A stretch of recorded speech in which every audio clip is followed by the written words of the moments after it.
salva uma vida, né? Então, obviamente que exige toda, né, uma atenção especial, todo, né, um trabalho direcionado a esse setor. Na verdade, assim, né, hoje, nos municípios menores como o nosso aqui, o setor de emergência ele é muito usado para consultas eletivas. Por quê? Porque nós não temos nos nossos municípios, por exemplo, uma UPA 24 horas, Certo. como existe em Cruz Alta, que é onde as famílias seriam acolhidas para um atendimento eletivo, até mesmo uma consulta para um filho fora de hora. Acaba se direcionando para o hospital. Temos aqui também um perfil, né, industrial no nosso município. Então, muitas pessoas que às vezes estão adoentadas durante o dia acabam deixando para ir no final do turno, no início da noite, consultar no plantão. Então, ele perde um pouco aquela característica de estar ali reservado só para atender emergências. Tanto é que quando surge uma emergência, né, sempre a gente tem que abordar as pessoas que estão ali aguardando atendimento eletivo para que vai demorar, que aguarde um pouco, tenham paciência, né, porque tem que se dar preferência para o atendimento de emergência. Talvez você esteja pensando, pô, Der, mas se tem essa demanda, por que não colocamos 2 médicos? Porque hoje não é simplesmente tu colocar 2 médicos, hoje tem que repensar, se quiser aumentar o volume de profissionais lá na ponta, no hospital, nós temos que repensar a própria estrutura. Porque não adianta ter 2, 3 profissionais trabalhando e não ter estrutura física e estrutura de recursos humanos, né? Serviços de apoio na retaguarda para suprir essa demanda. Então, quando vem esse questionamento, eu sou um defensor que é muito mais fácil a gente organizar, de repente, na unidade básica de saúde, um turno estendido com a equipe e aí fazer lá um horário estendido até umas 19, 20 horas para acolher o paciente eletivo que precisa de um atendimento fora de hora e deixar a estrutura do hospital, que tem sala vermelha, que tem toda a parte de diagnóstico instalada, para realmente atender os casos mais graves. Aí vamos entrar diretamente na pediatria. A pediatria tem sido, né, um caso de discussão, foi alvo de bandeira política, né, de campanha eleitoral aqui no último pleito. E eu tenho que, assim, ó, analisar friamente os números e passar talvez uma visão para a comunidade que ela não seja tão receptiva. Mas eu não vejo hoje, assim, em Ibirubá uma necessidade de se ter um plantão de pediatria, tá? Eu acho sim que a gente tem que criar ferramentas que possam dar ao profissional médico que está de plantão lá na ponta, quando ele precisar e quando ele se sentir inseguro, acesso a um pediatra. Que, na minha opinião, hoje pode acontecer de 2 formas. Ou ele ter acesso ao profissional pediatra que reside no município, e para isso esse profissional, obviamente, que ele vai ter que receber um valor para estar de sobreaviso à disposição, mas hoje Ibirubá reside com um problema que nós Não temos tem. na cidade, né, 4 pediatras, mas atendendo saúde pública somente 1 pediatra, né? Então essa profissional humanamente não teria condição de ficar 31 dias por semana, por mês, digamos assim, à disposição, porque quando você está de sobreaviso, você está à disposição. Você não pode desligar o telefone, você tocou, tem que atender. Então, eu penso que hoje existe, né, a gente tem que usar, brincarmos aqui na minha chegada no estúdio com a tecnologia, né, Cristiano? E nós temos que usar a tecnologia a nosso favor, tá? Hoje, por exemplo, existem serviços conceituadíssimos de telemedicina aí, Sim. espalhados pelo estado, principalmente na região metropolitana, que e como eles lá têm plantão de UTI, neonatal, tem plantão de UTI pediátrica, tem plantão de pediatria nas emergências, eles hoje têm uma equipe de profissionais especialistas dentro das suas unidades hospitalares e com isso eles aproveitaram e desenvolveram o serviço de telemedicina para agregar valor àqueles profissionais que lá estão de plantão e eles prestam essa assessoria então via telemedicina às cidades interioranas mais distantes e que não têm hoje uma condição econômica de estruturar um serviço próprio. Funciona muito bem, a gente sabe de lugares que funciona hoje com a tecnologia, né? Tu leva um exame do teu filho lá para o médico clínico avaliar se tu tá com dúvida, tu escaneia esse material ou por foto através do WhatsApp, tu joga ele do outro lado do mundo, né? Certo. E aí a partir disso, né, de uma escuta do profissional clínico, de uma avaliação de exames, de uma orientação do profissional à distância de quais exames deve pedir, certamente é muito fácil fazer um diagnóstico, né? E achar um melhor encaminhamento. Então eu imagino que para Ibirubá vá se construir aí a curto prazo uma alternativa nesse sentido para a gente fazer com que as famílias sejam acolhidas, se sintam acolhidas, né, e com segurança. Mas eu não posso aqui deixar de também citar Cristiano, que hoje existe disponibilidade de pediatra na rede básica, né? E a gente sabe que às vezes sobram consultas. E muitas vezes as pessoas que vão à noite levar seus filhos consultar, até fizeram uma consulta durante o dia com o pediatra, ganharam o medicamento, só que no intervalo ali de 6 ou 8 horas, muitas vezes esse medicamento não fez efeito ainda.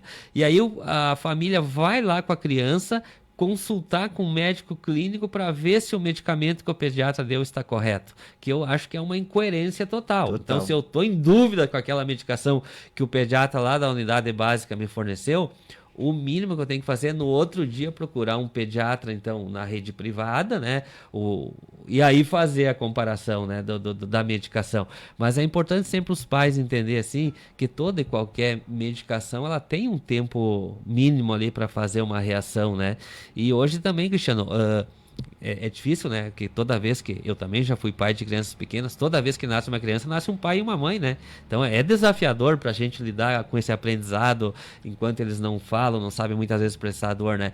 Mas hoje eu vejo assim, né, que é preciso talvez fazer, e eu sei que a secretaria tem feito um trabalho muito forte na questão da amamentação, né? As meninas têm um trabalho premiado aí a nível de país até, mas hoje a Unimed eu vejo que faz ali, acho que a saúde está começando também, acho que é muito importante a gente fazer essa preparação dos indivíduos que serão pais, né? Porque tem coisas assim que infelizmente tu precisa ter uma farmácia mínima em casa, né? Para dar um antitérmico num sintominha de febre, sabe? Dar ali, né, um analgésicozinho para dor, aquela história da primeira medicação, assim, ó, para tu tentar avaliar.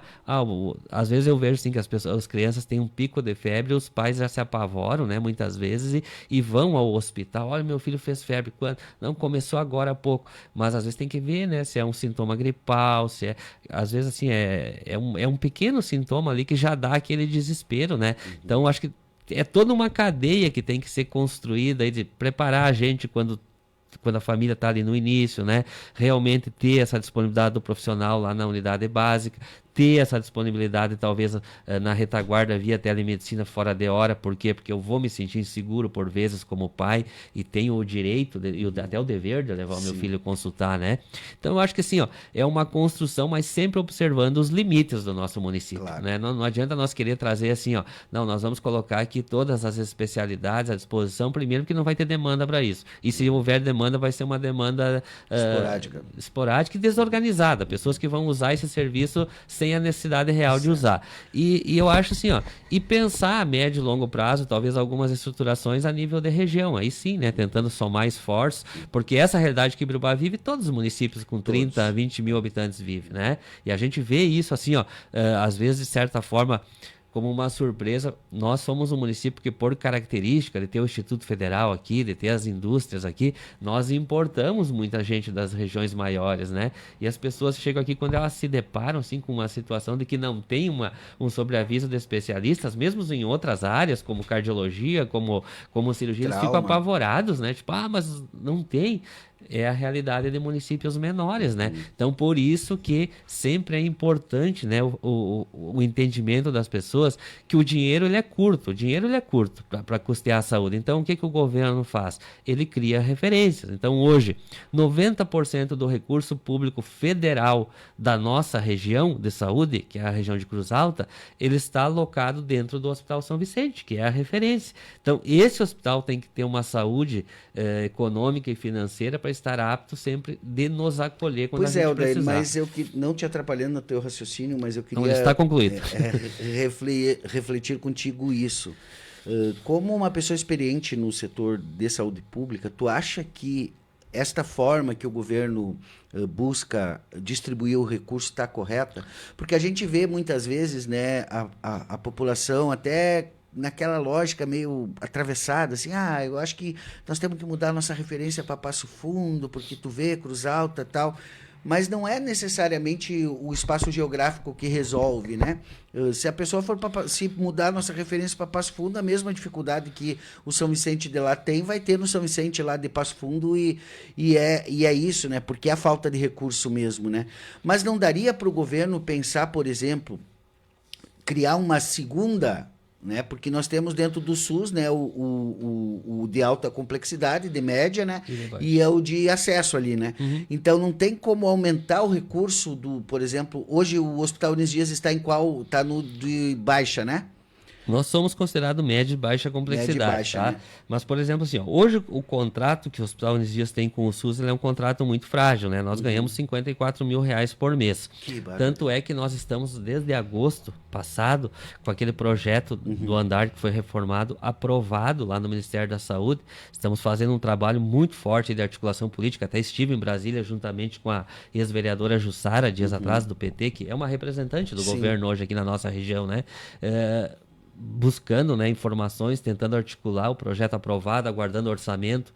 Questão de 15 dias atrás, aí o presidente Lula assinou, né, o orçamento público, né, quer dizer, em abril, metade de abril, nós tivemos a recém-aprovado o orçamento público 2025. E esse é um projeto que vai aportar por ano aqui no hospital algo em torno de 2.078.000. Já é uma ação, digamos assim, ó, de reforço econômico de recurso federal. Então, Cristiano, o que eu quero te responder assim a tua pergunta? Eu acho que hoje, assim, ó, nós não podemos esperar do governo federal qualquer ação, porque o cara não enxerga Ibirubá. Ele não enxerga a região do Alto Jacuí, eu digo o cara que está lá no Ministério do Planejamento. Técnico lá, né? É o inverso esse processo, no meu ver. E faz 20 anos que eu defendo essa teoria de que nós temos que sentar os municípios, agregar a região, né?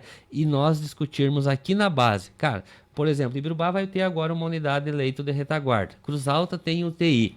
O que 15 de novembro para o seu hospital poderia pensar enquanto saúde pública para nós ter referências de serviços próximos de nós? Vou te dar um grande exemplo de algo que me preocupa muito, que na última quarta, nós estamos meio perdidos por causa do feriado, na última terça-feira estive reunido com a prefeita Jaque e uma das pautas que nós conversamos, saúde do idoso. Tá?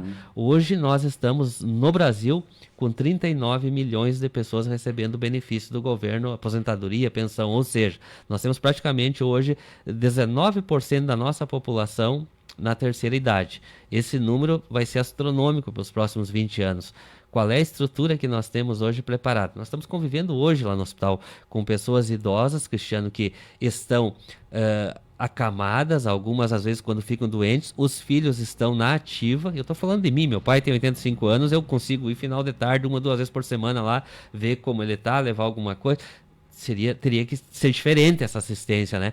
Então nós temos que pensar nisso como saúde pública. Então estou te dando um exemplo de um grande mercado que está aí e que nós precisamos estruturar uma porta de entrada exclusiva para os nossos idosos, para ter o atendimento personalizado com serviço de retaguarda. Isso é tão preocupante que o Estado do Rio Grande do Sul lançou agora recentemente um ambulatório saúde idoso 60+, que eles querem justamente que nos municípios seja estruturado um serviço exclusivo para atender idoso. E nós do Hospital Unes Dias estamos planejando ingressarmos nesse serviço numa construção junto com o município aí, para que o idoso tenha acesso ao psicólogo de maneira personalizada e num local específico para ele, tenha acesso a fisioterapeuta, tenha acesso a fonoaudiólogo, aquela questão, hoje nós temos muitos idosos que tiveram AVC, tem sequela para falar, para se alimentar, e às vezes isso passa desapercebido dentro da saúde pública de maneira geral.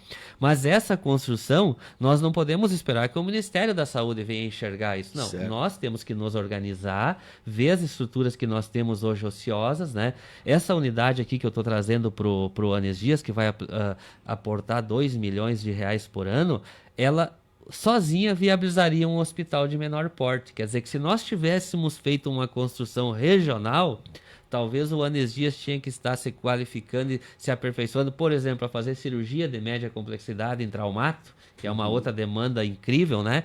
E essa unidade deveria estar num outro hospital menor. Como não há uma construção coletiva, cada um corre atrás do que pode, né? Mas o ideal seria organizar a região para captar recurso federal. E o daí muitas vezes tem o pessoal aí, né, que é os especialistas em saúde de Facebook, né? Sim. Esse povo é muito inteligente, né, e muito capacitado, né? E não só, às vezes, infelizmente também, não só no Facebook, mas nos microfones também, quando tem lugar de fala, né?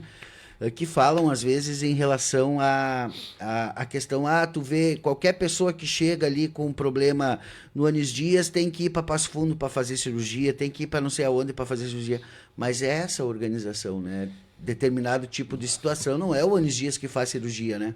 É o que eu te falei, quando eu falo que eu tenho um contrato de 54 mil, eu hoje tenho contratado 4 cirurgias eletivas por mês no SUS, que dia 1º, dia 2 nós fizemos as cirurgias.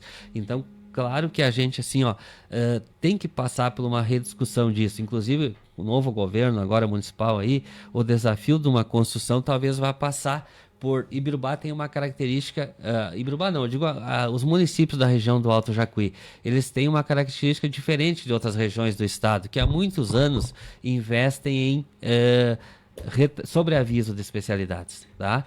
Ibirubá e os nossos municípios próximos daqui sempre tiveram uma tabela de procedimento onde eles pagam melhor o procedimento e o profissional reside na cidade.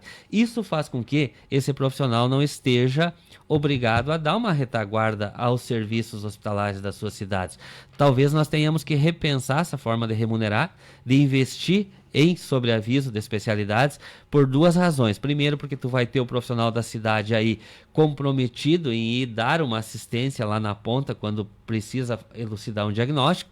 E segundo, que é o principal de todos, tu vai motivar a vinda de especialistas para a cidade. Hoje o município está procurando um pediatra para trazer para Ibirubá. Tanto é que acho que tu viste na última sessão da Câmara, tu que faz a cobertura lá, se abriu, né, um contrato, acho que foi emergencial que vai ter, né? Um contrato emergencial para vir um pediatra. E tu percebeste salário bem maior. Tu percebeste nas falas de todos os vereadores, especialmente aqueles que têm uma vivência na saúde, que eles não estão muito motivados que vão encontrar o profissional, né? Mesmo com o aumento. Mesmo com o aumento. Tamanha é a dificuldade hoje de tu atrair um profissional. Por que que essa dificuldade existe? Porque lá na porta da residência, o cara está se formando, já tem 10 municípios oferecendo 20, 30, 40, 50 mil fixo para ele residir naquela cidade. Aí ele vai, né? Vai com aquele valor fixo, ele sabe que você vai ter demanda ou não. E aí ele pactua com as secretarias de saúde um número X de atendimentos e fixa o seu local de trabalho lá. Então não adianta, nós vamos ter que repensar isso. Vamos ter que talvez evoluir para esse modelo de gestão. Essa foi uma das pautas da minha conversa com a prefeita Jaque essa semana, de que nós temos que olhar os números da saúde, né, que não são poucos em Ibirubá, né, a gente está falando de 40 milhões por ano, é um excelente orçamento, né, e talvez a gente repensar a forma de relação com o hospital, com os profissionais, para viabilizar essa amplitude na cobertura. E aí, a partir disso, nós começar a apresentar uma produção de cirurgias e coisas para tentar melhorar ali na frente o convênio que nós temos hoje com o SUS. Mas o fato é de que os hospitais fora das referências têm um orçamento muito pequeno com o SUS e, portanto, não tem também a contrapartida, o compromisso de fazer as cirurgias. Então, quando o cidadão chega, às vezes, num feriadão, como nós não temos, não recebemos sobreaviso de cirurgia, esses profissionais não estão na cidade. E aí você manda para a referência, que é onde você recebe o valor e é onde você tem a estrutura instalada para trabalhar, né?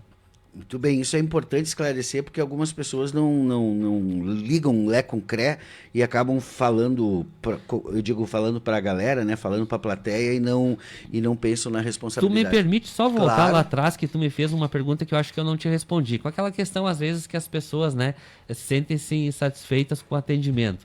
Eu não sei se as pessoas têm noção, né, hoje nós atendemos em média, assim, na urgência do hospital, algo em torno de 2.000, 2.100 pessoas por mês. Isso se tu dividir dá uma média de 40 atendimentos por dia, alguns dias um pouco mais. E eu, de forma alguma, estou aqui dizendo de que não existem falhas. Existem falhas, até porque assim, a gente não consegue ter um corpo técnico de profissionais plantonistas contínuo, né? Precisamos muitas vezes assim substituir profissionais.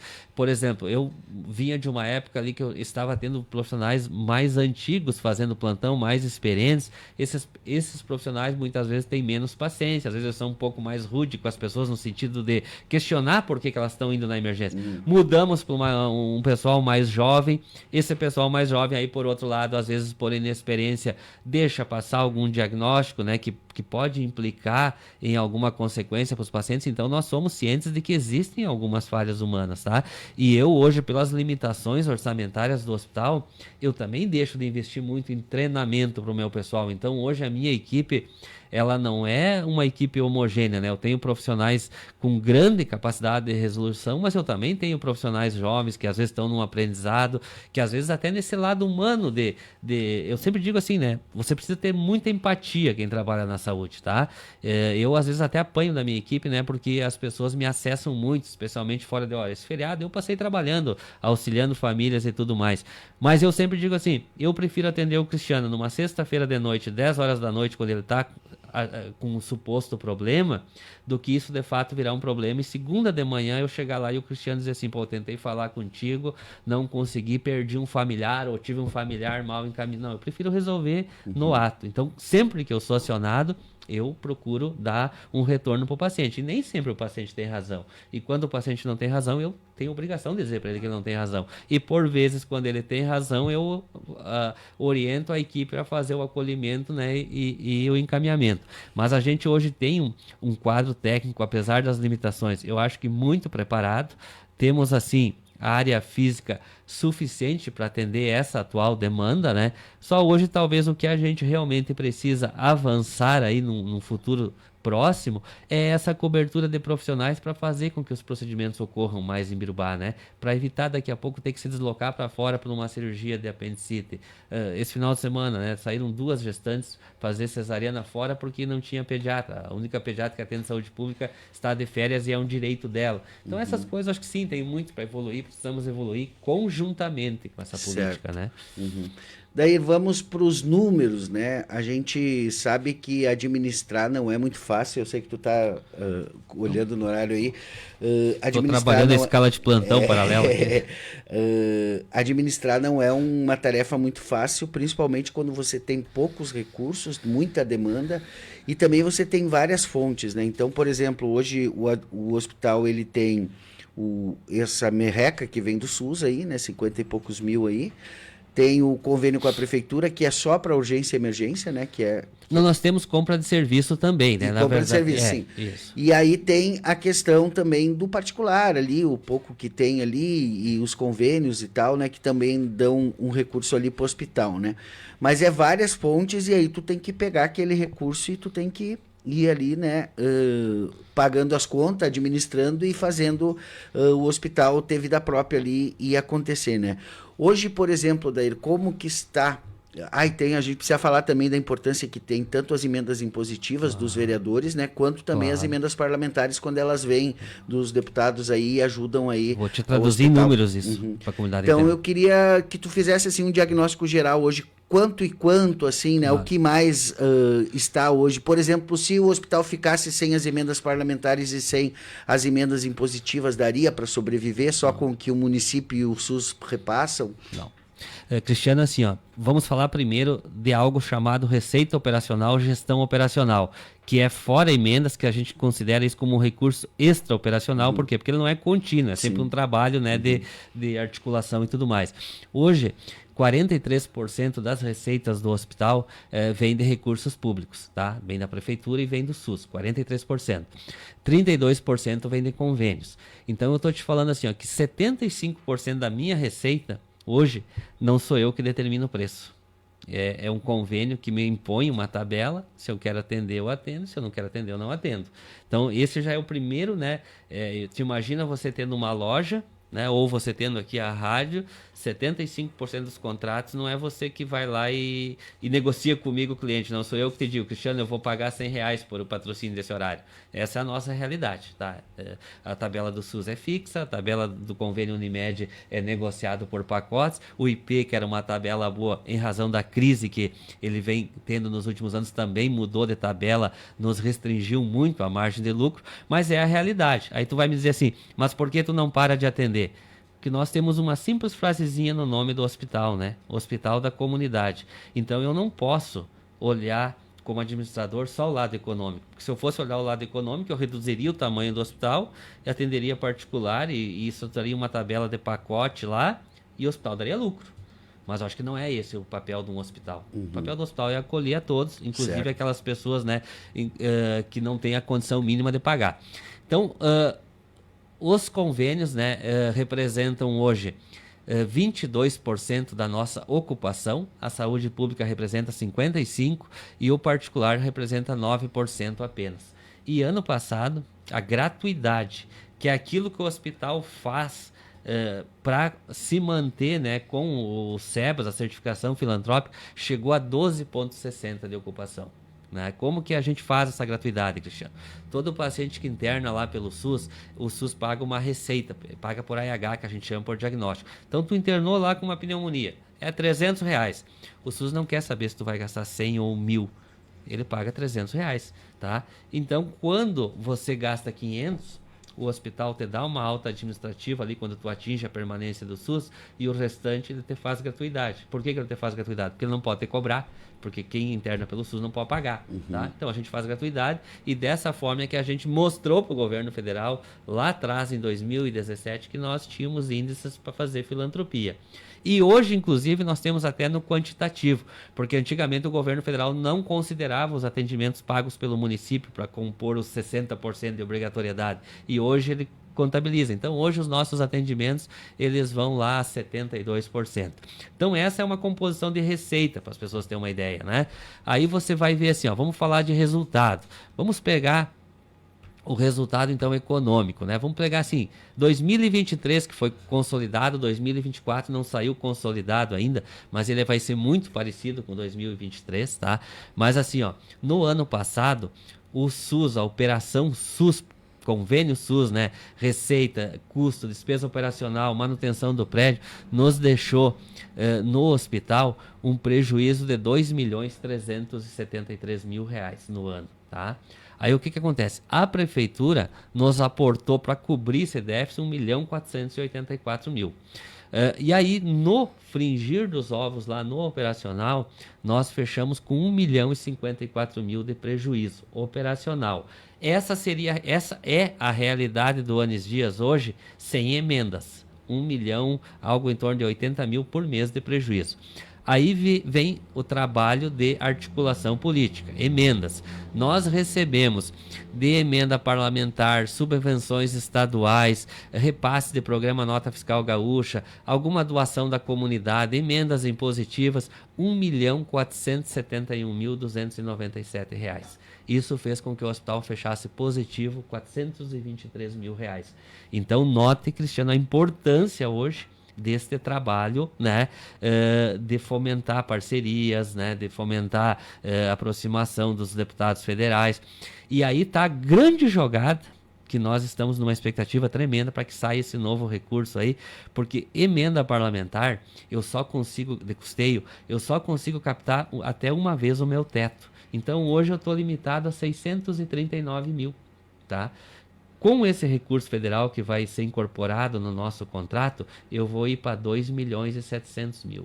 Então eu vou abrir uma oportunidade a partir de 2026, de em vez de captar 600 mil de emenda de custeio, captar 2.700.000. É óbvio que nós não vamos chegar a 2.700.000, mas se nós chegar a 1,5 milhão, nós já dobramos, né? E aí eu tenho conversado, né? Felizmente eu tenho. Mas essa alteração que teve aí, que está tendo a nível federal aí, dessa crise das emendas aí, briga com o STF, e corta aqui, emendas secretas, orçamento pré-secreto, isso não prejudicou o hospital, porque muito dessas emendas vieram através dessa emenda PIX, né? Não, na verdade, todas as emendas que nós recebemos, elas são emendas individuais. São emendas transparentes, com o destinador. Quando a gente recebe uma de bancada também, ela é conhecida porque é da bancada gaúcha, né? Na verdade, essas emendas aí, PIX, essas do orçamento secreto aí, elas acontecem muito para os afiliados, né? Então não chega até nós aqui. Isso fica em centros maiores aí, em projetos, né, de interesse reservado. Então, cara, assim, te dizer que hoje, né, e esse valor de 1.400.000, daqui a pouco é importante que a comunidade também entenda, mas então vem 1.400.000 de dinheiro no caixa. Não, muitos desses projetos, eles vêm para investimento. Até eu te digo que a maioria dos projetos que nós estamos captando hoje é para investimento. E aí, às vezes, acontece coisas que a comunidade não enxerga. Mas eu tô, por exemplo, assim, eu fui contemplado com o raio-x, que foi, na época, um pleito da vereadora Dileta junto ao deputado Covatti. O raio-x está aí comprado, tá? E eu estou agora concluindo o projeto para a instalação dele. Pasmem, vou ter que mexer em toda a instalação elétrica, reforma de sala, o projeto está em 200 mil. Quer dizer, eu estou tendo agora que me aproximar lá do deputado Covatti para tentar via, aqui, inclusive a vereadora, ex-vereadora Dileta está aguardando este projeto para ajudar nessa articulação, para a gente poder encaminhar um pedido de recurso para fazer a reforma. E um raio-x que vai ser importantíssimo para a nossa emergência, porque vai fazer o quê? Vai fazer com que diminua aquela necessidade das pessoas chegar na emergência do hospital, precisar fazer um exame de imagem, ir lá na Datamed, voltar. Quer dizer, não, ela vai, dentro da própria emergência, vai se deslocar 50 metros e vai poder fazer um raio-x digital. Mas veja que isso, toda e qualquer coisa que a gente capta, em razão da estrutura do hospital ser muito antiga, ela causa, no primeiro momento, um grande transtorno, né? E aí, por a gente não ter uma condição econômica estável, necessitamos novamente captar dinheiro para isso. É uma luta diária, né, Odair? A gente fica aqui do lado de fora, né, muitas vezes sem saber como funciona isso, né? E tu traz números aqui que nos deixam até preocupados. Digamos que nós vivêssemos uma ilha política aqui, né? Que não tivesse conexão, e aí às vezes as pessoas acham que o lado A no poder é isso e o lado B... O hospital, ele precisa de todo mundo, né? Independente de partido, independente de governo, tal, o hospital ele tem que ter recurso. O hospital, no seio de uma comunidade, ele está acima. Eu sempre falo assim, ele está acima. Na minha opinião, ele está muito acima do meio político, né? Dessa questão partidária, político-partidária. Tanto é que a gente tem, né, afinidade aí com todos os partidos. Temos trabalho de todos os vereadores, né? Desde que o hospital se tornou filantrópico, né? Os ex-vereadores, não vou citar nomes aqui porque eu faria injustiça, né? Mas todos sempre foram muito unânimes em abraçar essa causa do hospital, né? Como falei antes, né? A ex-vereadora Jussara lá trabalhando na aproximação com o governo federal. Hoje temos 2 vereadoras que estão participando da marcha lá em Brasília, que levaram demandas do hospital para trabalhar com seus parlamentares lá, a Gesmaria, a Letícia, né? Então, assim, tô aqui com um chamado. Quando eu sair daqui agora, eu vou atender o Eduardo ali do PL, que está indo a Brasília semana que vem, também quer ver as demandas do hospital. Então, eu te digo assim, Cristiano, com muita segurança, que quando os vereadores planejam uma ida a Brasília, o hospital sempre está na pauta. Está na pauta. Sempre eles me contatam, né? Tia, o que tem lá pra gente ver, o que é possível, qual é os projetos que precisamos dar uma empurrada lá. E isso é bonito de ver, né? Mas o que eu te falo assim, Cristiano, hoje, que o nosso desafio é aliviar os cofres municipais e tentar trazer uma participação maior do governo federal e do governo estadual no custeio da saúde na nossa região. Eu vou te dar um exemplo, assim, ó, tem uma boa relação com o pessoal de Fortaleza dos Valos, o pessoal da 15 aí. Hoje, o que esses municípios investem nos seus hospitais lá, que são pequenos, não fazem cirurgias, né? Basicamente é uma estrutura de retaguarda clínica, é um valor igual ou maior do que o município de Birubá investe no Hospital Anis Dias, para ajudar com toda essa estrutura que está aí. E eu não estou criticando o município de Birubá, eu estou dizendo o quanto é desafiador para os municípios, quanto menores são, manter as suas estruturas abertas. Então a gente precisa sim organizar uma região de saúde para tentar trazer recursos de fora, trazer mais profissionais. Eu sempre desafio aqui o pessoal das secretarias de saúde, precisa sentar coletivamente, uma demanda crescente aqui, urologia, saúde do homem, tá? Eu tenho certeza hoje que cada município nosso aqui investe 15, 20, 30 mil por mês em contratação de serviço de urologia, seja ele consulta direta, seja transporte, levando o paciente, tem que botar na ponta da caneta isso, o combustível, a diária, né, o honorário do motorista, gasta isso. Será que nós não temos condição de estruturar um serviço de urologia em conjunto aqui na região e trazer um profissional para morar aqui? Eu acho que é viável hoje, sobre todos os aspectos. Então, essa é a discussão, Cristiano, que nós precisamos amadurecer. E eu sempre falo assim, ó, os vereadores são uma peça importante nisso e eles estão abertos. Só que o vereador muitas vezes não tem conhecimento das causas da saúde, mas ele precisa ser instrumentalizado, que uma vez instrumentalizado ele vai buscar o recurso. Certo. Essas ações que os vereadores fazem em prol do hospital, eu instrumentalizo, eu explico, eu largo o projeto escrito, eu largo o ofício pronto. Por quê? Porque o vereador precisa que ele seja direcionado. Ele é aquele cara assim que tem que entender um pouco de tudo, né?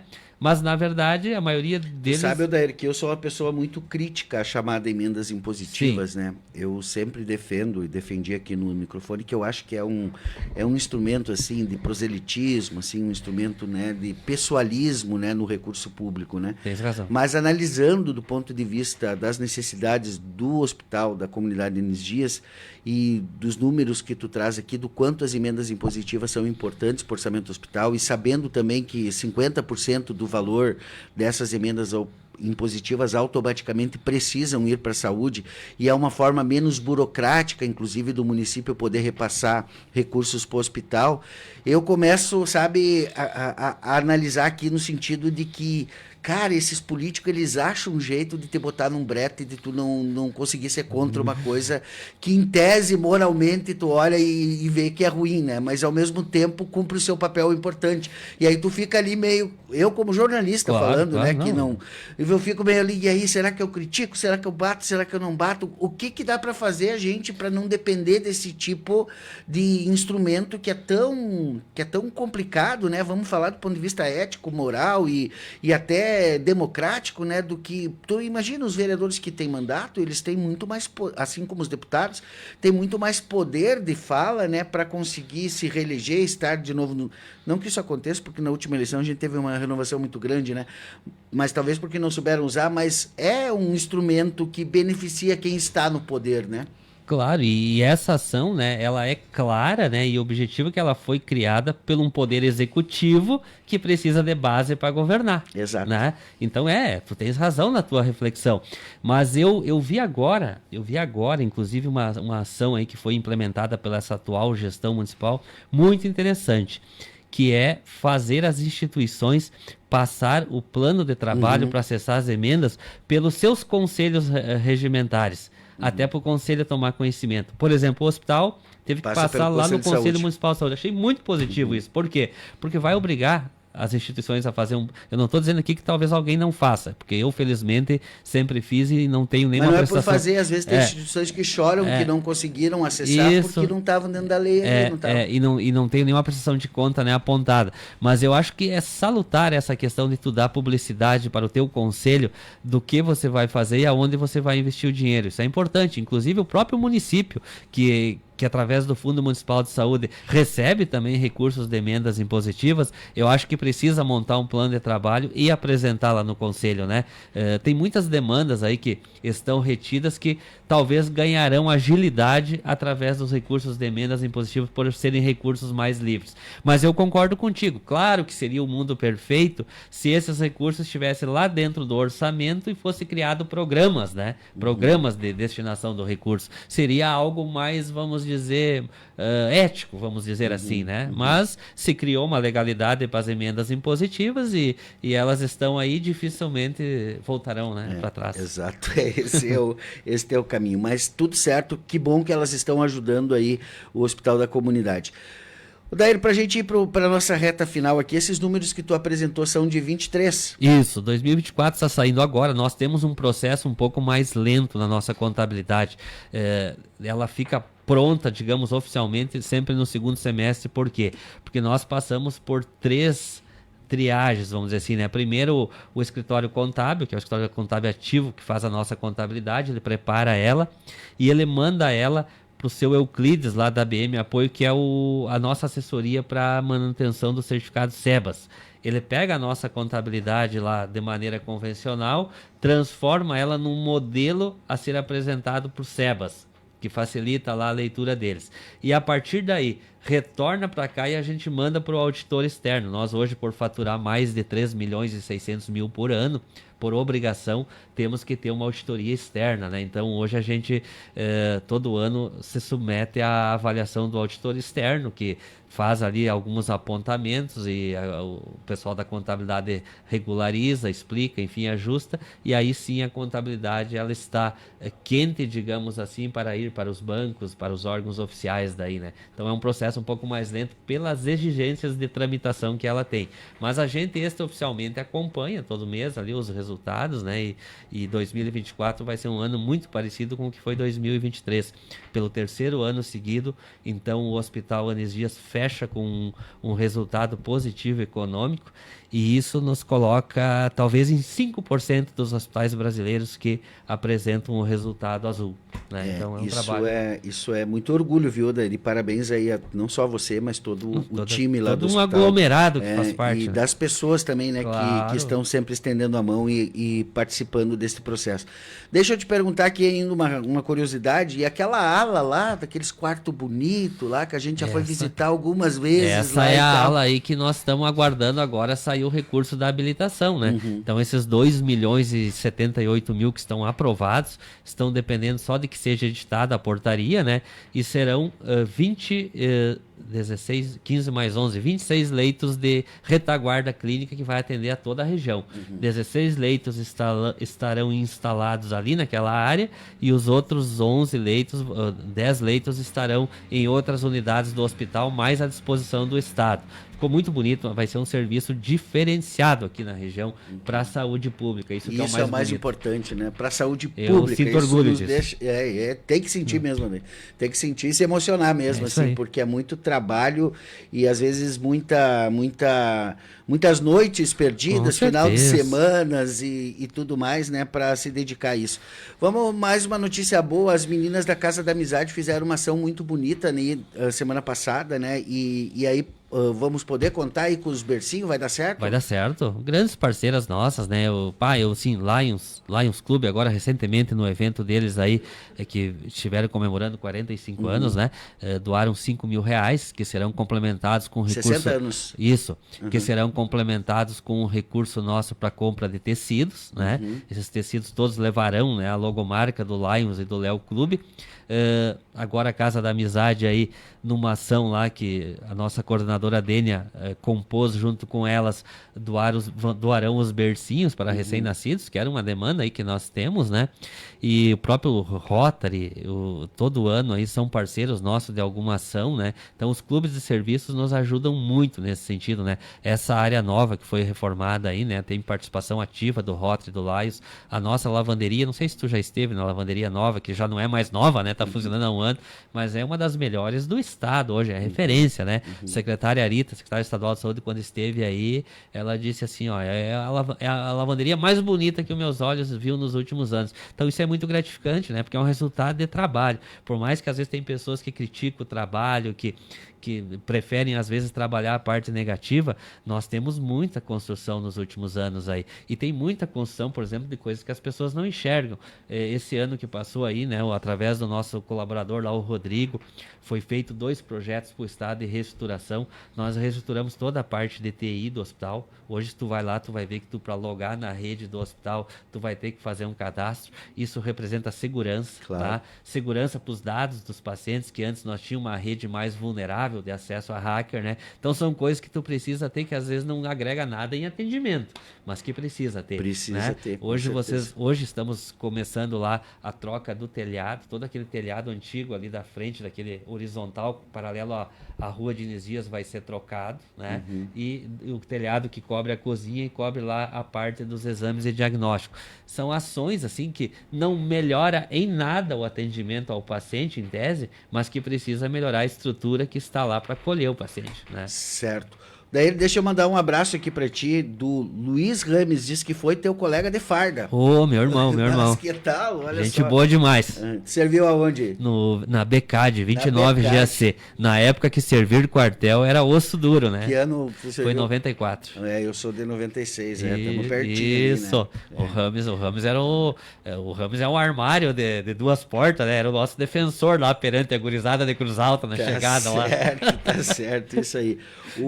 Também um abraço aqui do Rui Schumann, né, dizendo, mandando um abraço aqui, o Leonir Fior também, grande diretor Odair, o Zico Capone, grande abraço a esse excelente profissional e para a equipe da rádio. Muito obrigado, Zico, aí, o nosso coordenador do DMD aí, mandando abraços aqui também. Esforçado aí. Daí eu vi que tu te emocionou aí e não tem como não, né, porque saúde pública ela não é um trabalho, né? Ela é uma missão, né? Claro. Qualquer pessoa que assume o desafio de servir a saúde pública, eu recebo às vezes aqui o pessoal da secretaria, os técnicos da Secretaria de Saúde aqui do município, né? As enfermeiras técnicas, cada vez que tem esse surto de dengue, disso, né? Aliás, eu queria te perguntar isso, né? Também, assim, juntar o Lecocré aqui. Quando tem esses surtos por descuidado da comunidade, né? Querendo ou não, acaba, né? Prejudicando o Claro. hospital ali, porque dá um Claro, up ali, né? foge da curva, né? O que nós tivemos em 2023 aí foi pior do que a Covid, quando deu aquele crescimento de casos de dengue, né? Até porque os sintomas, eu não tive dengue, tive Covid, mas as pessoas que foram acometidas da Covid e da dengue dizem que os sintomas da dengue são muito piores para o organismo, né? Dor, mal-estar. Então as pessoas realmente ficam, né, debilitadas e precisam, né, procurar o serviço de saúde. Então, tanto é que agora, né, fui convidado E diferente da Covid, que Claro. tu pôde, em tese, né? Tu teve que se preparar, Claro, né? Tudo claro. se organizou no mundo inteiro para o hospital se e preparar. isso, E eu na digo, dengue não, né? exatamente, na Covid, por exemplo, empresas fizeram doações, os órgãos públicos, né, se sensibilizaram, quer dizer, foi preparada uma retaguarda mínima, aliás, de suporte, então era outra realidade. Da dengue, por exemplo, no ano retrasado ali, eu não recebi um recurso extra para atender dengue, tanto é que nós estamos no caixa e no vermelho desde lá, porque não conseguimos ainda dar o tombo de recuperar o fluxo, mas tudo bem, faz parte. Mas a saúde pública, cara, a gente se emociona assim, porque primeiro, nós somos de família humilde. A minha família é SUS, né? Então a gente tem que enxergar o outro. Por isso que eu falo, às vezes é fácil assim, e eu vejo muitas pessoas que têm poder aquisitivo, às vezes assim, não, eu se precisar pego meu carro e vou para Passo Fundo. Cara, se eu descer a escada aqui agora, no final da minha entrevista, escorregar e ter um traumatismo craniano, não, eu posso ter um helicóptero que não vai dar tempo de eu chegar em Passo Fundo, talvez. Né? O primeiro atendimento vai ser aqui. Então nós não podemos nos esquecer disso, que para a gente dar o próximo passo numa situação de emergência, o básico tem que ser bem feito aqui. Por isso que eu sempre defendo aqui, eu digo, olha, o trabalho mais digno da nossa rede são os bombeiros. Esses guris salvam muitas vidas. Sim. Na hora da abordagem lá na ponta correta. Depois é a emergência do hospital. Esses são os dois serviços mais, né, que mais deve ter atenção do gestor, no sentido de qualificá-lo, de investir, porque ali nós salvamos vida, né? O resto é eletivo, o resto se espera, se aguarda, se dá um jeito. Ali não, ali é ação imediata. Então, a gente poder acolher, e o que essa unidade de leitos de retaguarda vai trazer, Cristiano? Principalmente, dignidade para pessoas idosas. Tá? Que hoje um velhinho lá, o meu pai, o teu pai, cai, fraturou uma perna, muitas vezes ele vai para um hospital maior, ele fica numa enfermaria com outras 10, 12 pessoas, lá com uma fratura às vezes de fêmur, que ele tem que estar muitas vezes exposta à parte íntima, né? Aqui tu observa, vai ter quarto privativo para essas situações. O cara vai ficar só ele num quarto, com um acompanhante, quer dizer, tu quer dignidade maior do que isso? Vai ter um paciente lá em fase terminal de câncer. Nós vamos botar naquele quarto ali, gente. Vamos dar dignidade para as pessoas, né? Inclusive agora estamos mais um projeto que estamos, semana passada estive reunido com as vereadoras aí, a Jesmaria, a Letícia. Vamos fazer um trabalho junto com a Liga de criar ali no hospital um quarto, né, todo estruturado para paciente com câncer fase terminal, né? Falando sempre em dar dignidade para as pessoas, né?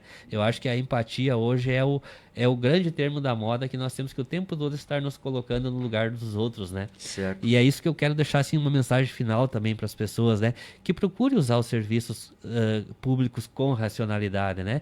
Porque o dinheiro que eu jogo fora lá no serviço público é o mesmo dinheiro que vai fazer o calçamento na frente da minha casa, é o mesmo dinheiro que daqui a pouco vai permitir o município comprar uma área para fazer um projeto de habitação popular. Então hoje nós temos que ser responsáveis coletivamente pelo bom uso do dinheiro público. Temos que cobrar dos nossos legisladores, enfim, dos nossos executivos, uma boa gestão, com certeza, mas temos que ser participativos. Tu citaste o exemplo da dengue aí. Os mais negligentes com a questão da dengue tem sido a população. Né? Pelo acúmulo de lixos nos seus pátios, né? O problema não está nas áreas coletivas, está dentro da porteira para dentro, do portão da casa para dentro. Então, assim, se cada um fazer a sua parte, né, o mundo se torna melhor coletivamente, né? Daí, muito obrigado pela tua presença. Nossa, aqui quase 1 hora de conversa aqui, né? E a gente conseguiu abordar aí alguns temas aí que são importantes. Primeiro, agradecer aí toda a dedicação de todo o time lá do Hospital da Comunidade Denis Dias, que estão sempre dispostos e cada vez mais comprometidos, né, com o atendimento da população, desde o gestor até a tia que faz a faxina lá, as meninas que eu sei porque quando as crianças baixaram o hospital lá, eu fiquei lá, as meninas que levam a comida lá nos quartos lá, né, tem um amor, uma dedicação, vem sempre, às vezes entregam mais do que seria obrigação delas, né? Porque o acompanhante não é obrigatoriedade do hospital, né? Então a gente percebe aí quando tá muito tempo lá, elas diziam, vem cá, precisa de uma água quente para mamar. Teve uma regra que eu descobri lá dentro do hospital também, que eu não sabia que existia, mas achei interessante, que é a questão da água quente, né? Que não podia, a cozinha não pode dar água quente, porque aí o pessoal suja lá, faz chimarrão nos quartos, faz um tendel lá, né? Mas aí é só tu dizer lá, não, é para fazer uma mamar lá, o pessoal organiza e dá uma térmica do hospital mesmo para te usar lá, né? Infelizmente, né, Cristiano, nós temos muitos problemas hidráulicos com entupimento que o pessoal lava a cuia na pia, né? E aí a erva ela molha, ela incha, né? Estufa ali e entope. Então, infelizmente, e aí assim, a própria vigilância sanitária hoje, né, tem como regra assim de que o chimarrão é um transmissor, né, de infecção, né? Claro. Então, até porque o contato, né, daqui a pouco tu tá lá no hospital, tá uma pessoa doentada lá, tu com Covid, com uma influenza, tu vai lá tomar chimarrão, passa de mão em mão com nem dos outros e espalha, né, o bicho. Então é proibido. E a gente tem dificuldade das pessoas entenderem isso, até porque o chimarrão é um vício do gaúcho, né? Tem gente que de manhã, se não tomar um chimarrão, passa o dia todo dor de cabeça, aquela história toda.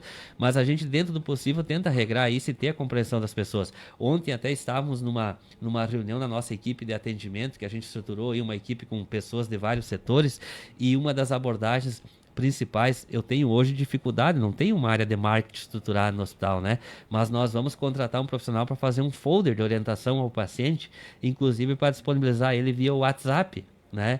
Que aí você, quando interna lá com o seu familiar, você vai ter aquelas regras gerais, horário de visita, o que pode, o que não pode, até que hora funciona cada serviço, para te dar uma orientação melhor. Forro de cama hoje é um desafio, né? O hospital não consegue entregar vários jogos de forro de cama, então a gente sempre orienta que o acompanhante traga de casa, até porque tem gente que tem essa preferência mesmo, né? Então tem uma série de coisas. Hoje é uma coisa que a gente vai ter que preparar as pessoas, voltando lá ao nosso assunto do idoso, né? Quando você leva o seu pai para o hospital, essa questão de cuidados de higiene é uma responsabilidade da família. Dar banho, sabe? Porque tu faz isso na tua casa. Escovar os dentes, né? Às vezes o pessoal chega no hospital e eles entregam, assim, o familiar. Olha, com vocês, não. A enfermeira que vai lá atender o teu pai, ela tá atendendo 20 pacientes. Se ela for dar banho no teu pai e ela se molhar, ela não pode ir para casa trocar de roupa. Ela tem que atender os outros 20 pacientes que estão ali. Então a enfermeira tem que, sim, colocar o soro, tirar o soro, dar o comprimido, verificar a pressão, né? Se é um banho de leito, ajudar no banho de leito, mas ela não pode ficar responsável por levar o pai no banheiro, levar o pai tomar... Ela não tem esse tempo, né, para dar essa cobertura, e às vezes as pessoas têm dificuldade em entender isso, né? Então... Tá certo. Obrigado, Odair. O diretor do nosso Hospital Denis Dias, eu sempre me trava a língua aqui no sobrenome, né? Mas é Odair Funk, né? E a gente agradece aqui a tua presença e deseja para ti aí toda a energia, né? Porque a gente sabe que com a tua energia lá, o nosso hospital vai estar sempre à disposição da comunidade. Quem mandou um abraço aqui também é o Vanderlei dos Santos Souza, né? Um abraço ao meu amigo Odair, grande profissional, né? Tá aqui conectado com a gente, mandando um abraço também. E a gente vai para um rápido break de apoios culturais e daqui a pouco a gente volta, que tem entrevistado de Fortaleza dos Valos aqui na nossa programação. São 9 horas e 1 minuto agora, 9:01. Amigo agricultor, a União Agrocomercial é a parceira certa na hora de plantar e colher. Aqui você tem grãos, insumos, projetos e assistência técnica. Desde 2014, ao lado do produtor. Aumentar a produtividade e reduzir o custo de produção, essa é a nossa missão. Fone 3199-3566, na ERS 223, esquina com a Avenida Júlio Rosa, em Ibirubá.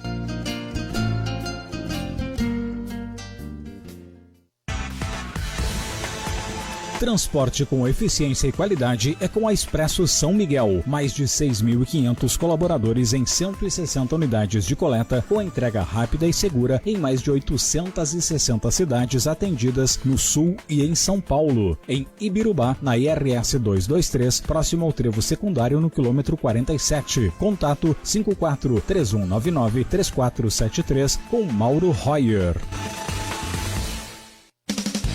Quer construir ou reformar? Conheça o Grupo Arquimarques, a solução completa para a sua obra. Materiais de construção de alta qualidade, construtora, serraria com toda a linha em madeira e fábrica de concreto própria. Precisa alugar ou vender imóveis? Nossa imobiliária atende cidade e interior. Oferecemos mestre de obras, pedreiro e arquiteto para seu projeto. Entrega rápida e atendimento personalizado. Rua Rui Barbosa, 1041, área industrial de 15 de novembro. Fone